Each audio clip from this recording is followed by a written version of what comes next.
Good morning students. In the previous class we discussed about the causes and political implications of labor movement. In today's class I am going to explain you some of the important trade labor organizations, some of the important labor organizations which are established in India for the protection of the interest of the labor. First one, AITUC. One of the important labor organization formed in India is All India Trade Union Congress. All India Trade Union Congress formed in the year 1920, and the main principles of this labor organization is nationalization of industries and protections of the interest of the labor, and it is one of the important labor organizations which always work for the protection of the rights of the labor. Next, the second labor organization is INTUC. This organization is formed in the year 1947. This organization is inspired by the principles of the Congress party. Next, the third labor organization is BMS, Bharatiya Mazdoor Sangha. Bharatiya Mazdoor Sangha formed in the year 1955 by Dattopant Tengadi, and BMS is one of the largest labor organization. More than 5,860 labor unions recognized with the or joined under the Bharatiya Mazdoor Sangha. This organization was formed by Dattopant Tengadi in the year 1955, and it is one of the strongest labor organizations in India. Next, fourth labor organization is Center for Trade Union or CITUC. This organization was formed in the year 1964 by S.A. Dhange and E.M.S. Namboodiripad, and this organization is inspired by the communist ideology, and it is also one of the important labor organizations. Next, other major organization apart from these four important labor organizations, some other organizations also formed in India. They are Hindu Mazdoor Sabha, Hindu Mazdoor Panchayat, etc., etc. So all these organizations are working in India mainly to protect the interest of the working class people. So these are about some of the important labor organization. Next movement, and one of the important movement in India is peasant movement or farmers movement. Farmers are called as, or farmers are considered as the backbone of the nation. Agriculture is the primary occupations, or agriculture is considered as one of the oldest and primary occupation, and majority, more than 60% of the Indian populations depends on the agriculture. And in India, farmers or the people depends agriculture for their livelihood. But in the recent period, the agricultural class or the farmers are facing various problems. We all know that the Indian agriculture depends on the monsoon, but monsoon is in the recent years, because of the various reasons, monsoon is very irregular in India. So when the monsoon fails, the agricultural class or the farming community find it difficult to manage their family. So to come out of these problems, they go for loans, and apart from that, other problems, apart from the unbearable debts, most of the time in India, the farmers are not in a position to repay their debt or the loans. When they are not in a position to repay their loans or the debts, they go for suicide, or they commit the suicide.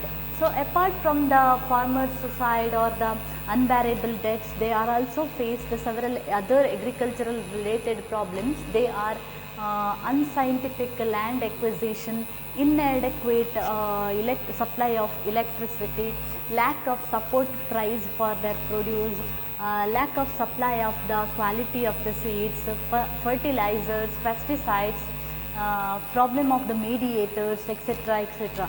So all these problems force the laborers to go for all these problems force the laborers to unite together and go for agitation. So to protect the interest of the farming community or the peasants movement started in India.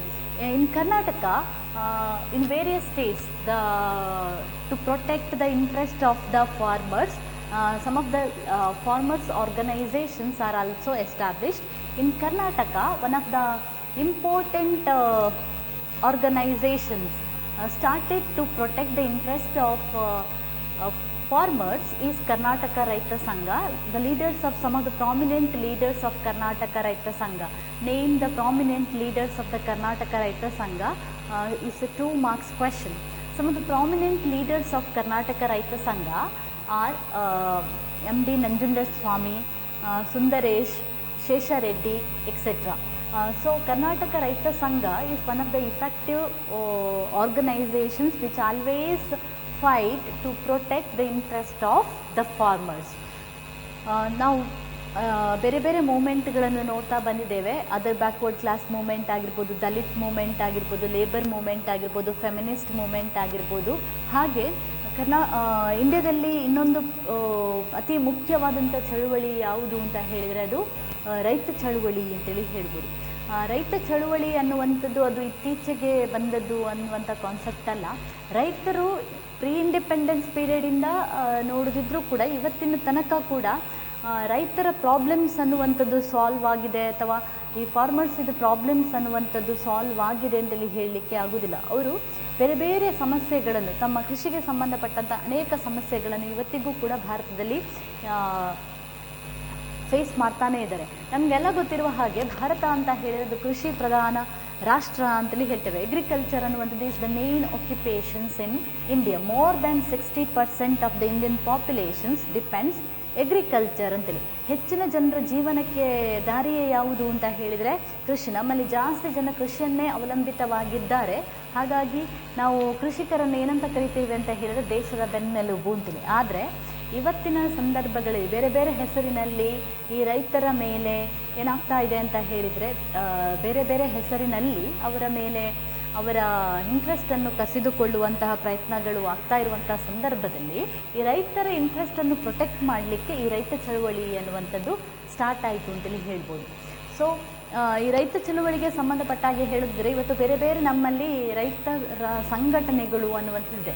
ಒಂದು ಹಳೆಯದಾದಂಥ ಸಂಘಟನೆ ಮತ್ತು important ಆದಂಥ ಸಂಘಟನೆ which fight for the protection of the interest of the farmer is Karnataka ರೈತ ಸಂಘ ಅಂತೇಳಿ.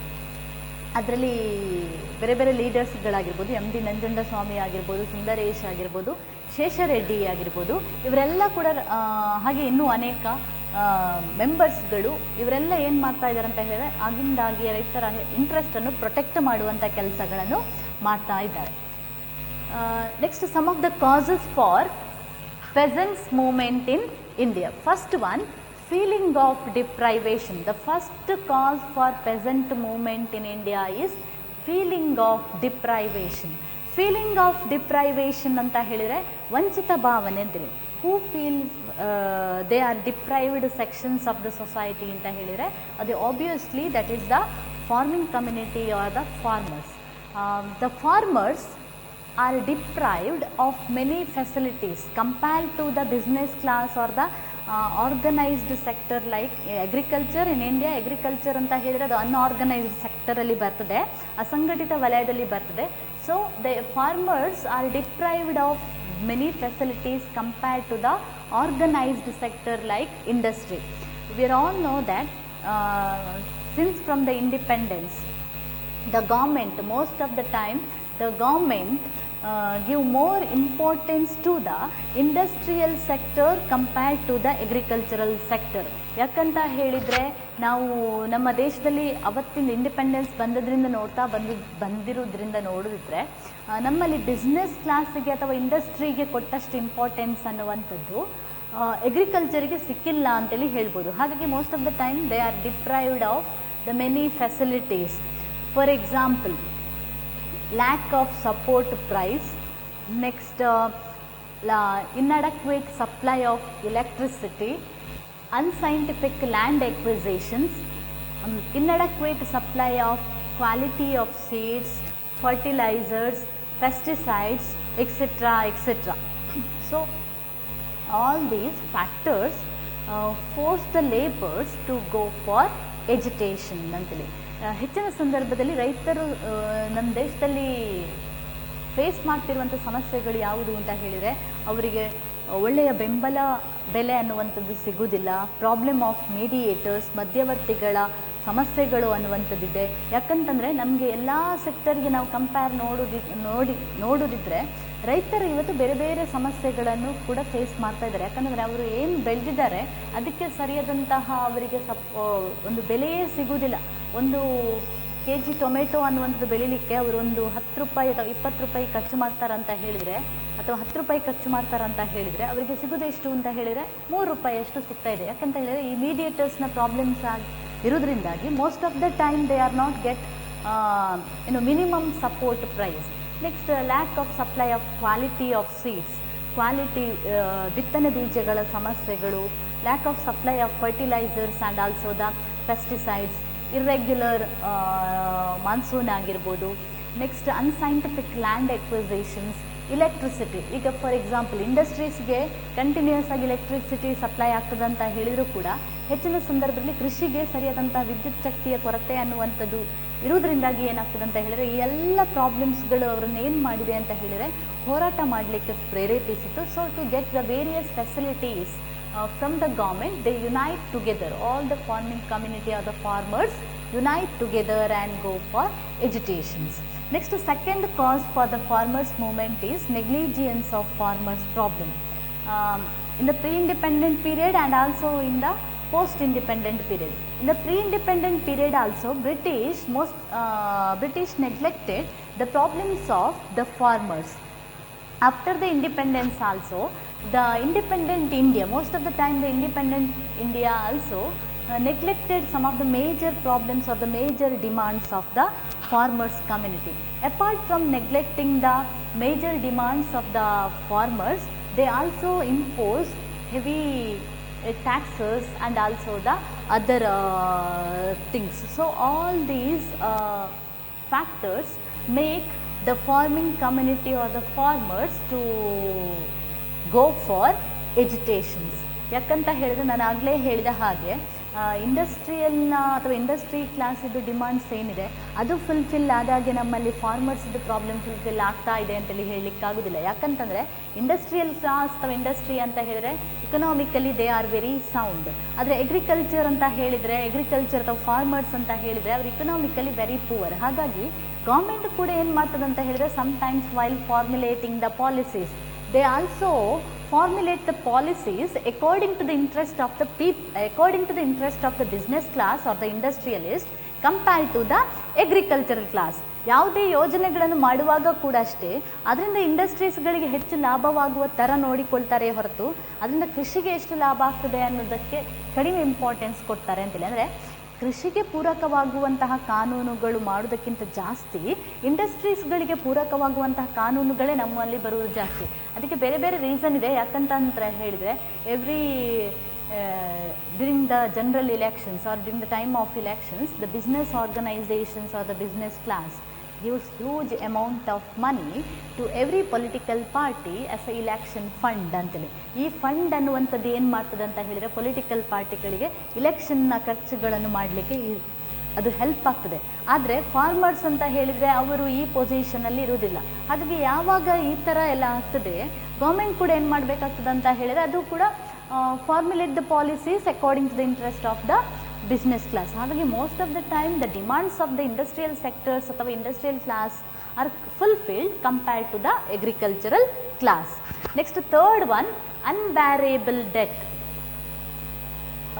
ಈ ಸಾಲ ಹೆಚ್ಚಿನ ಸಂದರ್ಭದಲ್ಲಿ ಫಾರ್ಮರ್ಸ್ ಯಾವುದೇ ಕೃಷಿಕನಿಗೆ ಸಾಲ ಇಲ್ಲದ ಕೃಷಿಕನನ್ನು ಕಂಡು ಹುಡುಕುವುದು ಇತ್ತೀಚಿನ ದಿನಗಳಲ್ಲಿ ಅಥವಾ ಕಂಡು ಹಿಡಿಯೋದು ತುಂಬ ಕಷ್ಟ ಅಂತೇಳಿ ಹೇಳ್ಬೋದು. ಯಾಕಂತಂದರೆ one saying in India is Indian agriculture is gambling with the monsoon. Most of the time the farmers depends on the monsoon. But when the monsoon fails, the farmers find it difficult to manage their family. Hence, to look after their family, they borrow loans from the private banks or the financial institution. The private banks and the financial institutions give loan to the farmers, and it imposes heavy interest on these loans.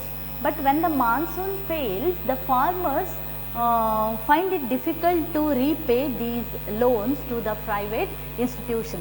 So only the one option is remaining for the farmers in this situation is to suicide. So most of the time the farmers commit suicide because they are not in a position to repay these loans to the financial institution. ಯಾಕೆ ಕೃಷಿಕರು ಫೈನಾನ್ಸಸ್ಗಳಿಂದಲೇ ಅಥವಾ private ಬ್ಯಾಂಕಿಂದಲೇ ಲೋನ್ಗಳನ್ನು ತೆಗಿತಾರಂತ ಹೇಳಿದರೆ, ನಾವು ಕೆಲವು ಕೃಷಿಕರನ್ನು ನೋಡಿದರೆ ಕೃಷಿ ಮಾಡೋದಕ್ಕೋಸ್ಕರ ಅವರು ಯಾವುದೋ ಒಂದು ಪ್ರೈವೇಟ್ ಬ್ಯಾಂಕಿಂದ ಲೋನ್ಗಳನ್ನು ತಗೊಂಡಿರ್ತಾರೆ. ಯಾಕೆ ಪ್ರೈವೇಟ್ ಬ್ಯಾಂಕಿಂದಲೇ ಲೋನ್ ತಗೊಳ್ತಾರಂತ ಹೇಳಿದರೆ, the financial institution are the private banks gives loan to the farmers very easily. ನಾವು ಒಂದು ಗೌರ್ಮೆಂಟ್ ಬ್ಯಾಂಕಿಂದ ಹೋಗಿ ಲೋನ್ ತಗೊಳ್ಬೇಕು ಅಂತ ಹೇಳಿದ್ರೆ ಅಲ್ಲಿ ಬೇರೆ ಬೇರೆ ಪ್ರೊಸೀಜರನ್ನು ಫಾಲೋ ಮಾಡ್ತದೆ. ಆದರೆ ಪ್ರೈವೇಟ್ ಅಂತ ಹೇಳಿದರೆ ನಮಗೆ ಅಷ್ಟು ಸುಲಭದಲ್ಲಿ ಲೋನ್ ಅನ್ನುವಂಥದ್ದು ಸಿಗ್ತದೆ. ಆದರೆ ಏನು ಮಾಡ್ತಾರಂತ ಹೇಳಿದ್ರೆ ಅವರು ಜಾಸ್ತಿ ಬಡ್ಡಿಯನ್ನು ಹಾಕಿಬಿಡ್ತಾರೆ. ಈಗ ಯಾವಾಗ ನಮ್ಮಲ್ಲಿ ಮಳೆಯೇ ಸರಿ ಬರುವುದಿಲ್ಲ, ರೈತನಿಗೆ ಅವನ ಬೆಳೆಯೂ ಕೂಡ ಸರಿಯಾಗಿ ಬರುವುದಿಲ್ಲ ಅಂತಲೇ ಅರ್ಥ. ಆವಾಗ ಅವನಿಗೆ ಬೆಳೆಯೂ ಬರದೇ ಇರುವ ಕಾರಣ ಈ ಲೋನ್ಗಳನ್ನು ಕೂಡ ತೀರಿಸಲಿಕ್ಕೆ ಸಾಧ್ಯವೇ ಆಗುವುದಿಲ್ಲ. ಹಾಗಾಗಿ ಅವರಿಗೆ ಆಪ್ಷನ್ಸ್ ಏನಿರ್ತದೆ ಅಂತ ಹೇಳಿದ್ರೆ ಸುಸೈಡ್ ಮಾಡೋದು ಮಾತ್ರ ಒಂದು ಆಪ್ಷನ್ ಆಗಿ ಉಳಿದು ಬಿಡ್ತದೆ. ಈಗ last year or before last year farmers suicide ಅನ್ನುವಂಥದ್ದು is one of the common problem faced by most of the Indian state ಅಂತೇಳಿ. ಕರ್ನಾಟಕ ಮಾತ್ರ ಅಲ್ಲ, ಹೆಚ್ಚಿನ ರಾಜ್ಯಗಳಲ್ಲಿ ರೈತರು ಸುಸೈಡ್ ಮಾಡಿಕೊಂಡ್ರು. ಕಾರಣ ಏನು ಅಂತ ಹೇಳಿದರೆ ಈ ಅನ್ಬ್ಯಾರೇಬಲ್ ಡೆಟ್ಸ್ ಅಂತೇಳಿ. ಹಾಗಾಗಿ the farmers movement or the peasants movement also started to pressurize the government to waiving of debts antali. So sometimes the government in Karnataka also, the government, because of the pressure of the farmers organizations, government also waive the debt. So this waiving of debt help the farmers to reduce their problems ಅಂತೇಳಿ. ಹಾಗಾಗಿ farmers ಚಳವಳಿ ಯಾಕೆ ಆಯಿತು ಅಂತ ಹೇಳಿದರೆ, ಗೌರ್ಮೆಂಟನ್ನು pressurise ಮಾಡೋದ್ರ ಮೂಲಕ ಸಾಲ ಮನ್ನಾ ಮಾಡುವಂತೆ ಗೌರ್ಮೆಂಟನ್ನು ಪ್ರೆಷರೈಸ್ ಮಾಡಿ ಆ ಮೂಲಕ to protect the life of the farmers. ಈ ಫಾರ್ಮರ್ಸ್ ಮೂವ್ಮೆಂಟ್ ಅನ್ನುವಂಥದ್ದು ಕೂಡ ಸ್ಟಾರ್ಟ್ ಆಯಿತು ಅಂತೇಳಿ ಹೇಳ್ಬೋದು. Next fourth one, natural calamities. Another causes because of the natural calamities means flood, famine, soil erosions, all these are the common problems faced by the Indian farmers. When all these problems occurs, the farmers ಗೆ ಏನಾಗ್ತದೆ ಅಂತ ಹೇಳಿದರೆ ಅವರ ಲೈಫಿನ ಮೇಲೆ ಅದು ತುಂಬ ಪೆಟ್ಟು ಅನ್ನುವಂಥದ್ದು ಕೊಡ್ತದೆ. ಯಾಕಂತ ಹೇಳಿದರೆ ನ್ಯಾಚುರಲ್ ಕೆಲಾಮಿಟಿ ಬಂದಾಗ, ಫ್ಲಡ್ ಬಂದಾಗ ಅಥವಾ ಫ್ಯಾಮಿನ್ ಬಂದಾಗ ಅವರ ಎಲ್ಲ ಬೆಳೆಗಳು ಏನಾಗ್ತದೆ ಅಂತ ಹೇಳಿದರೆ ನಾಶ ಆಗಿಬಿಡ್ತದೆ. ಆಗ ಅವರಿಗೆ ಲೈಫನ್ನು ಮ್ಯಾನೇಜ್ ಮಾಡೋದು ಅಥವಾ ಫ್ಯಾಮಿಲಿಯನ್ನು ಮ್ಯಾನೇಜ್ ಮಾಡೋದೇ ತುಂಬ ಕಷ್ಟ ಅಂತೇಳಿ ಅನಿಸಿಕೊಳ್ತದೆ. ಅಂಥ ಸಂದರ್ಭದಲ್ಲಿ to demand the government to provide a relief measures to the victims or to relief measures to the farmers and also the other insurance facilities to the farming community. The peasant movement also started in India. ಹಾಗಾಗಿ ಪ್ರಾಕೃತಿಕ ವಿಕೋಪಗಳಾದಂಥ ಸಂದರ್ಭದಲ್ಲಿ, ಈಗ for example ಇವತ್ತು crop insurance and also the various other facilities introduced by the central government because of the pressure of the farmers organizations ಅಂತೇಳಿ. ಇವತ್ತು ಬೆಳೆ ವಿಮೆ ಇದೆಲ್ಲ ಬಂದಿದ್ದು ಯಾಕೆ ಅಂತ ಹೇಳಿದರೆ, ಫಾರ್ಮರ್ಸ್ ಆರ್ಗನೈಸೇಷನ್ನ ಪ್ರೆಷರಿಂದಾಗಿ ನ್ಯಾಚುರಲ್ ಕೆಲಾಮಿಟಿ ಆದಾಗ ಯಾರು ತಮ್ಮ ಬೆಳೆಯನ್ನು ಕಳೆದುಕೊಳ್ತಾರೆ ಅವರಿಗೆ ಗೌರ್ಮೆಂಟ್ ಸೈಡಿಂದ ಪರಿಹಾರಗಳು ಅನ್ನುವಂಥದ್ದು ಸಿಗ್ತದೆ. ಹಾಗಾಗಿ to pressurize the government to provide proper relief measures to the victims or the farmers. The peasant movement also started in India. Next, fifth cause for peasants movement in India is unscientific land acquisition.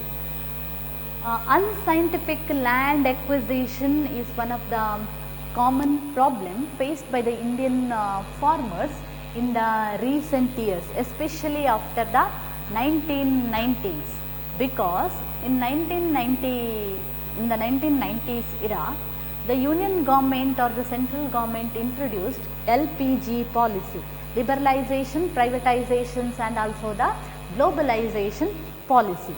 ಯಾವಾಗ LPG policy, liberalisation, privatisation and globalisation policy launch ಆಯಿತಾ, ಅದ ನಂತರ ಇಂಡಿಯಾದ farming community ಅನ್ನುವಂಥದ್ದು ಬೇರೆ ಬೇರೆ ಸಮಸ್ಯೆಗಳನ್ನು face ಮಾಡಲಿಕ್ಕೆ ಸ್ಟಾರ್ಟ್ ಆಯಿತು. ಅದರಲ್ಲಿ ಒಂದು ಯಾವುದು ಅಂತ ಹೇಳಿದರೆ unscientific land acquisition. In the name of globalization, the government acquire, sometimes government and sometimes the companies or the industries acquire the land, agricultural land from the farmers without giving the proper compensations to the victims. The legislation says that when the government acquire the land, agricultural related land or the other land from the people, it is the duty or the government should provide proper compensations to the victims and other relief measures to the victims. Then only the government can acquire the agricultural land from the farmers ಅಂತಲೇ. ಇವತ್ತು supreme ಕೋರ್ಟಿನ order ಆಗಿರ್ಬೋದು ಅಥವಾ ಲಾಗಳು ಎಲ್ಲ ಏನು ಹೇಳೋದು ಅಂತ ಹೇಳಿದರೆ, ಗೌರ್ಮೆಂಟ್ ಯಾವುದೋ ಒಂದು ಪಬ್ಲಿಕ್ ಪರ್ಪಸ್ಸಿಗೋಸ್ಕರ, for the purpose of public, government ಅನ್ನುವಂಥದ್ದು ಜನರಿಂದ ಲ್ಯಾಂಡ್ಗಳನ್ನು ಎಕ್ವೈರ್ ಮಾಡಿಕೊಳ್ಬೋದು, ಒತ್ತುವರಿ ಮಾಡಿಕೊಳ್ಬೋದು. ಆದರೆ ಮೊದಲಿಗೆ ಏನು ಕೊಡಬೇಕು ಅಂತ ಹೇಳಿದರೆ, ಲ್ಯಾಂಡನ್ನು ಎಕ್ವೈರ್ ಮಾಡೋದಕ್ಕಿಂತ ಮುಂಚೆ ಅವರು ಅದಕ್ಕೆ ಮಾಡುವಂಥ ಸಂದರ್ಭದಲ್ಲಿ ಅದಕ್ಕೆ ಸರಿಯಾದಂತಹ ಕಾಂಪನ್ಸೇಷನ್ ಅಥವಾ ಪರಿಹಾರವನ್ನು ಕೊಡಬೇಕು ಅಂತೇಳಿ. ಈಗ ಫಾರ್ ಎಕ್ಸಾಂಪಲ್ ಒಂದು ರೋಡ್ ಆಗ್ತಾ ಇರುವಂಥ ಸಂದರ್ಭದಲ್ಲಿ ಏನು ಮಾಡ್ತದೆ ಅಂತ ಹೇಳಿದ್ರೆ, government acquire all types of land from the people. ಮತ್ತು it is the duty of the people ಏನು ಮಾಡಬೇಕು ಅಂತ ಹೇಳಿದರೆ ಆ ಲ್ಯಾಂಡನ್ನು ಕೊಡಬೇಕಾಗ್ತದೆ. ಯಾಕಂತಂದರೆ ರೋಡ್ ಅಂತ ಹೇಳಿದರೆ ಅದು ಪಬ್ಲಿಕ್ ಪರ್ಪಸ್ಸಿಗೋಸ್ಕರ ಇದು. ಆಗ ಏನು ಹೇಳ್ತದೆ ಗೌರ್ಮೆಂಟ್ ಲೆಜಿಸ್ಲೇಷನ್ ಅಂತ ಹೇಳಿದರೆ, ಈಗ ಫಾರ್ ಎಕ್ಸಾಂಪಲ್ ಒಂದು ಲ್ಯಾಂಡನ್ನು ಎಕ್ವೈರ್ ಮಾಡ್ತಾ ಇದ್ದಾರೆ ಅಂತ ಹೇಳಿದರೆ ಜನರಿಂದ, ಆವಾಗ ಗೌರ್ಮೆಂಟ್ ಲೆಜಿಸ್ಲೇಷನ್ನ ಪ್ರಕಾರ, ಸುಪ್ರೀಂ ಕೋರ್ಟಿನ ಜಡ್ಜ್ಮೆಂಟಿನ ಪ್ರಕಾರ ಕೂಡ ಒಂದು ಒಂದು ಲ್ಯಾಂಡನ್ನು ಎಕ್ವೈರ್ ಮಾಡುವಂಥ ಸಂದರ್ಭದಲ್ಲಿ ಅದರ ಮಾರ್ಕೆಟ್ ವ್ಯಾಲ್ಯೂ ಏನಿದೆ, ಆ ಮಾರ್ಕೆಟ್ ವ್ಯಾಲ್ಯೂನ 4 ಪಟ್ಟಿನಷ್ಟು ಜಾಸ್ತಿ ಅವರಿಗೆ ಏನು ಕೊಡಬೇಕು ಅಂತ ಹೇಳಿದರೆ ಕಾಂಪನ್ಸೇಷನ್ಸ್ ಅನ್ನುವಂಥದ್ದು ಕೊಡಬೇಕು ಅಂತೇಳಿ. ಈಗ ಸಮ್ಟೈಮ್ಸ್ ಗೌರ್ಮೆಂಟ್ ಏನು ಮಾಡ್ತದೆ ಅಂತ ಹೇಳಿದರೆ, ಸರಿಯಾಗಿ ಪರಿಹಾರಗಳನ್ನು ಕೊಡದ ಜನರಿಂದ ಈ ರೀತಿ ಲ್ಯಾಂಡನ್ನು ಎಕ್ವೈರ್ ಮಾಡ್ತೇವೆ. ಮತ್ತು ಲ್ಯಾಂಡ್ ಎಕ್ವೈರ್ ಮಾಡುವಾಗ ಕೂಡ ಅಷ್ಟೇ, agricultural land, the government or the legislation fixed separate value for agricultural related land and also the other waste land. ಈಗ ವೇಸ್ಟ್ ಲ್ಯಾಂಡಿಗೆ value, market value very less compared to the agricultural land. In the same procedure the government acquire the land from the farming community, but sometimes the government not provide compensations to the victims. So these factors also make or force the farmers to go for agitations. Next, 6th one, mainly for the support price for their produce. Last causes for the peasants movement in India is for the purpose of to get the minimum support price for their produce. As I told earlier, most of the time the farmers do not get minimum support price for their produce. Hence, when they are not in a positions to get minimum support price for their produce, it is very difficult for the farmers to manage their families ಅಂತೇಳಿ. ಹಾಗಾಗಿ ನಮ್ಮಲ್ಲಿ ಹೆಚ್ಚಿನ ರೈತರು ಇವತ್ತಿಗೂ ಕೂಡ ಏನಾಗಿದ್ದಾರೆ ಅಂತ ಹೇಳಿದರೆ, business ಕ್ಲಾಸ್ಗೆ ಕಂಪೇರ್ ಮಾಡಿದರೆ ಬಿಸ್ನೆಸ್ ಕ್ಲಾಸ್ ಎಲ್ಲ ರಿಚ್ ಆಗಿದ್ದಾರೆ ಅಂತ ಹೇಳಿದರೆ, ನಮ್ಮಲ್ಲಿ ಕೃಷಿಕರಾಗಿದ್ದವರು ಈಗಲೂ ಕೂಡ ತುಂಬ ಪುವರಾಗಿಯೇ ಉಳಿದಿದ್ದಾರೆ, ಹಿಂದುಳಿದವರಾಗಿ ಉಳಿದಿದ್ದಾರೆ. ಅದಕ್ಕೆ ಕಾರಣ ಏನು ಅಂತ ಹೇಳಿದರೆ, ಬೇರೆ ಬೇರೆ ಸಮಸ್ಯೆಗಳು ಅನ್ನುವಂಥದ್ದಿದೆ. ಈಗ ಫಾರ್ ಎಕ್ಸಾಂಪಲ್ ಸಪೋರ್ಟ್ ಪ್ರೈಸ್ ಅನ್ನುವಂಥದ್ದು, ಮಿನಿಮಮ್ ಸಪೋರ್ಟ್ ಪ್ರೈಸ್ ಅನ್ನುವಂಥದ್ದು ವೆರಿ ವೆರಿ ಎಸೆನ್ಷಿಯಲ್. ಯಾಕೆಂತ ಹೇಳಿದರೆ, ಯಾವಾಗ ಒಂದು ಬೆಲೆ ರೈತರು ಬೆಳೆದಂಥ ಯಾವುದೇ ಒಂದು ಬೆಳೆಗೆ ಆಗಿರ್ಬೋದು ಒಂದು ಸಪೋರ್ಟ್ ಪ್ರೈಸ್ ಇದೆ ಅಂತ ಹೇಳಿದರೆ ಅದು ಅವರಿಗೆ ತುಂಬ ಹೆಲ್ಪ್ ಆಗ್ತದೆ. ಆದರೆ ನಾನು ಆಗಲೇ ಹೇಳಿದಾಗ ಹೆಚ್ಚಿನ ಸಂದರ್ಭದಲ್ಲಿ because of the mediator problem ಅವ್ರಿಗೆ ಏನಾಗ್ತಾ ಇದೆ ಅಂತ ಹೇಳಿದರೆ ಅವರು ಎಷ್ಟು ಇನ್ವೆಸ್ಟ್ ಮಾಡಿದ್ದಾರೆ ಅಷ್ಟು ಹಣ ಅನ್ನುವಂಥದ್ದು ಅವರಿಗೆ ವಾಪಸ್ ಬರುವುದಿಲ್ಲ, ಅದಕ್ಕೆ ಅರ್ಧ ಭಾಗದಷ್ಟು ಅವರಿಗೆ ಬರುವುದಿಲ್ಲ. ಅಂಥ ಸಂದರ್ಭದಲ್ಲಿ ಏನಾಗ್ತದೆ ಅಂತ ಹೇಳಿದರೆ ಅವರಿಗೆ ಬೇರೆ ಆಪ್ಷನ್ಸ್ ಅನ್ನುವಂಥದ್ದಿಲ್ಲ, ಅಂದರೆ ಅವರಿಗೆ ಆಪ್ಷನ್ಸ್ ಅನ್ನುವಂಥದ್ದು ಇರೋದಿಲ್ಲ. ಆಗ ಫಾರ್ಮರ್ಸ್ ಸುಸೈಡ್ ಅನ್ನುವಂಥದ್ದು ಅಥವಾ ಅದರ್ ಪ್ರಾಬ್ಲಮ್ಸ್ ಅನ್ನುವಂಥದ್ದು common. So to pressurize the government to announce the minimum support price for the products produced by the farmers movement also started in India. So because of these pressures, today central and also the state government declared the minimum support price for their various product ಅಂತೇಳಿ. ಇವತ್ತು ನಾವು ನೋಡಿದರೆ ನಮಗೆ ಹೆಚ್ಚಿನ ರೈತರು ಬೆಳೆಯುವಂಥ ಹೆಚ್ಚಿನ ಬೆಳೆಗಳಿಗೆ ಗೌರ್ಮೆಂಟ್ ಏನು ಮಾಡಿದೆ ಅಂತ ಹೇಳಿದ್ರೆ ಮಿನಿಮಮ್ ಸಪೋರ್ಟ್ ಪ್ರೈಸ್ ಅಂತೇಳಿ ಮಿನಿಮಮ್ ಪ್ರೈಸ್ ಅಂತೇಳಿ ಅನೌನ್ಸ್ ಮಾಡಿದೆ. ಆ ಪ್ರೈಸ್ಗಿಂತ ಕೆಳಗೆ ಅವರು ಸೇಲ್ ಮಾಡುವ ಹಾಗಿಲ್ಲ, ಅಷ್ಟು ಪ್ರೈಸ್ ಅನ್ನುವಂಥದ್ದು ಅವರಿಗೆ ಸಿಗಲೇಬೇಕು. ಈ ರೀತಿಯಾಗಿದೆ ಅಂದರೆ ಈ ರೀತಿ ಆಗಲಿಕ್ಕೆ ಕಾರಣಗಳೇನು ಅಂತ ಹೇಳಿದ್ರೆ ಫಾರ್ಮರ್ಸ್ ಮೂವ್ಮೆಂಟ್ ಅನ್ನುವಂಥದ್ದು ಆಗಿದೆ. So these are some of the causes for the peasants movement. They are first one feeling of deprivation, second one negligence of farmers problem, third one unbearable debts, fourth one natural calamities, fifth one unscientific land acquisition, and sixth one support price. So in today's class we mainly discussed about some of the labor organization formed in India, and also another one is causes for the peasants movement. Next, political implications of peasants movement will be discussed in the next class. Thank you.